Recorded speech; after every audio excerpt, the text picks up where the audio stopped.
Job, chapitre 14. L'être humain né de la femme. Sa vie est courte mais pleine d'agitation.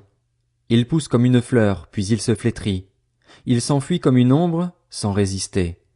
Pourtant c'est sur lui que tu as l'œil ouvert, et tu me fais aller en justice avec toi. Qui fera sortir le pur de l'impur? Personne. Si les jours de l'homme sont fixés, si tu as déterminé le nombre de ses mois, si tu en as marqué les limites qu'il ne peut franchir, détourne les regards de lui et accorde-lui du répit pour qu'il ait au moins la joie du salarié à la fin de sa journée. En effet, pour un arbre il y a de l'espérance. Quand on le coupe, il repousse et il produit encore des rejetons. Même si sa racine a vieilli dans la terre et que son tronc meurt dans la poussière, il reverdit à l'approche de l'eau, il développe des branches comme une jeune plante. Quant à l'homme, il meurt et il reste inerte. Quand l'être humain expire, où est-il? L'eau de la mer se retire, les fleuves arrêtent de couler et deviennent tout secs. De la même manière, l'homme se couche pour ne plus se relever. Il ne se réveillera pas tant que le ciel subsistera, il ne sortira pas de son sommeil. Si seulement tu voulais me cacher dans le séjour des morts, m'y tenir à l'abri jusqu'à ce que ta colère soit passée. Tu me fixerais un délai, puis tu te souviendrais de moi. Mais si l'homme meurt, revivra-t-il?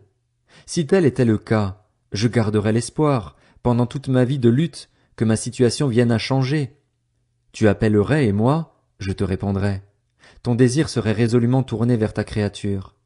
Alors que maintenant tu comptes mes pas, tu n'aurais plus l'œil sur mes péchés. Tu enfermerais ma transgression dans un sac et tu blanchirais ma faute. Mais la montagne qui s'écroule est réduite en poussière, le rocher bouge de son emplacement, l'eau use les pierres et ses courants entraînent la poussière de la terre. De la même manière, tu fais disparaître l'espérance de l'homme. Tu l'assailles sans cesse et il s'en va, tu le défigures, puis tu le renvoies. Ses fils peuvent connaître la gloire, il n'en sait rien. Ils peuvent devenir insignifiants, il n'en perçoit rien. C'est pour lui seul qu'il éprouve de la douleur dans son corps, c'est pour lui seul qu'il ressent de la tristesse dans son âme. Job, chapitre 15. Éliphaz de Théman prit la parole et dit: Le sage répliquerait-il par un savoir qui n'est que du vent? Se gonflerait-il la poitrine du vent d'Est? Est-ce par des paroles sans intérêt qu'il se défendrait, par des propos qui ne servent à rien? Toi, tu détruis même la crainte de Dieu, tu supprimes toute réflexion devant Dieu. En effet, c'est ta faute qui dirige ta bouche et tu adoptes le langage des hommes rusés. Ce n'est pas moi, ce sont tes propres paroles qui te condamnent, ce sont tes propres lèvres qui témoignent contre toi. Es-tu le premier homme? As-tu été mis au monde avant les collines? As-tu entendu ce qui se dit dans le conseil secret de Dieu? As-tu confisqué la sagesse? Que sais-tu que nous ne sachions pas? Quelle connaissance as-tu que nous n'ayons pas? Il y a parmi nous des hommes aux cheveux blancs, des vieillards plus riches de jours que ton père. Considères-tu comme insignifiantes les consolations de Dieu et les paroles qu'on t'adresse avec douceur? Où ton cœur t'entraîne-t-il et que signifie ce clignement de tes yeux? Oui, c'est contre Dieu que tu tournes ta colère et que tu avances de pareils discours. Qu'est donc l'homme pour prétendre à la pureté? Celui qui est né de la femme pourrait-il être juste? Si Dieu ne peut faire confiance à ses saints, si le ciel n'est pas pur devant lui, ce sera d'autant moins le cas de cet abominable et corrompu qu'est l'homme, qui boit l'injustice comme de l'eau. Je vais te parler. Écoute-moi. Je raconterai ce que j'ai vu, ce que les sages ont fait connaître, ce qu'ils ont révélé après l'avoir appris de leurs ancêtres. Le pays leur appartenait alors à eux seuls et aucun étranger n'était encore venu se mêler à eux. Le méchant passe dans l'angoisse tous les jours de sa vie, toutes les années qui sont réservées à l'homme violent. Un bruit terrifiant retentit à ses oreilles. Au beau milieu de la paix, le dévastateur fond sur lui. Il ne peut espérer échapper aux ténèbres, lui qui est guetté par l'épée. Il court çà et là pour chercher du pain, mais où en trouver? Il sait que le jour des ténèbres l'attend. La détresse et l'angoisse le tourmentent. Elle l'assaillent comme un roi prêt à combattre, car il a levé la main contre Dieu, il a défié le Tout-Puissant. Il a eu l'audace de foncer contre lui, abrité par l'épaisseur de ses boucliers. Il avait le visage tout potelé, les flancs chargés d'embonpoint, mais il habitera des villes détruites, des maisons abandonnées, sur le point de tomber en ruine. Il ne s'enrichira plus, sa fortune ne se relèvera pas, sa prospérité ne couvrira plus la terre. Il ne pourra s'écarter des ténèbres. Les flammes dessécheront ses rejetons et Dieu l'écartera par le souffle de sa bouche. Qu'il ne se fie pas à la fausseté. Il serait déçu, car c'est la fausseté qui serait sa récompense. Cela s'accomplira avant la fin de ses jours, et son rameau ne verdira plus.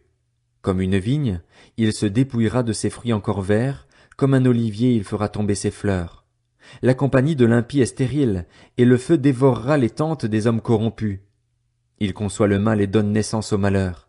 Il couvre la tromperie. Job, chapitre 16. Job prit la parole et dit, « J'ai entendu beaucoup de propos semblables. Vous êtes tous des consolateurs pénibles. Quand finiront ces discours qui ne sont que du vent? Pourquoi cette irritation dans tes réponses? Moi aussi, je pourrais parler comme vous, si vous étiez à ma place. J'alignerais les discours contre vous, je hocherais la tête sur vous, je vous fortifierais par mes paroles, le mouvement de mes lèvres vous apporterait du soulagement.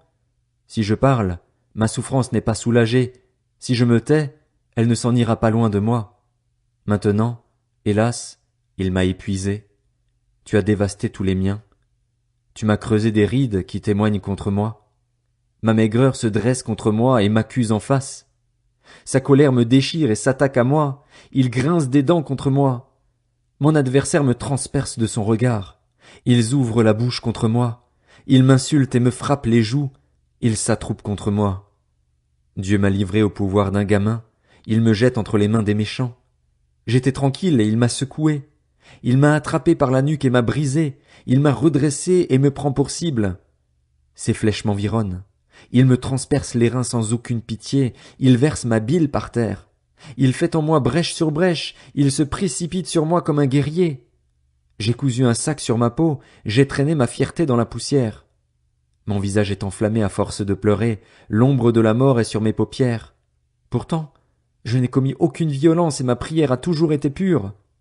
Terre, ne couvre pas mon sang, que mon cri ne reste pas cantonné à un endroit. Déjà maintenant, mon témoin est dans le ciel, mon défenseur est dans les lieux élevés. Mes amis se moquent de moi? C'est Dieu que j'implore avec larmes. Puisse-t-il être l'arbitre entre l'homme et Dieu, entre l'être humain et son ami? En effet, encore quelques années seulement, et je m'en irai par un sentier d'où je ne reviendrai pas. Job, chapitre 17. Mon souffle se perd, mes jours s'éteignent, la tombe m'attend.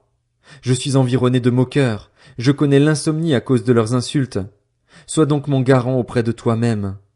Qui d'autre s'engagerait pour moi? En effet, tu as fermé leur cœur au bon sens, c'est pourquoi tu ne les laisseras pas triompher. On invite des amis au partage du butin, alors que l'on a des enfants dont les yeux sont épuisés. Il a fait de moi un sujet de proverbe pour les peuples, je suis devenu celui sur le visage duquel on crache. Ma vue est affaiblie par l'exaspération, tous mes membres sont pareils à une ombre. Les hommes droits en sont stupéfaits et l'innocent se dresse contre l'impie. Le juste néanmoins persévère dans sa voie, celui qui a les mains pures se fortifie de plus en plus. Quant à vous tous, vous pouvez répéter les mêmes discours, je ne trouverai pas un sage parmi vous. Comment? Mes jours sont passés, mes projets sont anéantis, ces projets qui remplissaient mon cœur, et ils prétendent que la nuit, c'est le jour, que la lumière est proche quand les ténèbres sont là. Qu'ai-je à espérer? Le séjour des morts sera mon domicile, c'est dans les ténèbres que je prépare mon lit. Je crie à la tombe, tu es mon père, et au ver, vous êtes ma mère et ma sœur. Qu'ai-je donc à espérer? Mon espérance, qui peut l'entrevoir? Elle descendra vers les portes du séjour des morts quand nous serons étendus ensemble dans la poussière.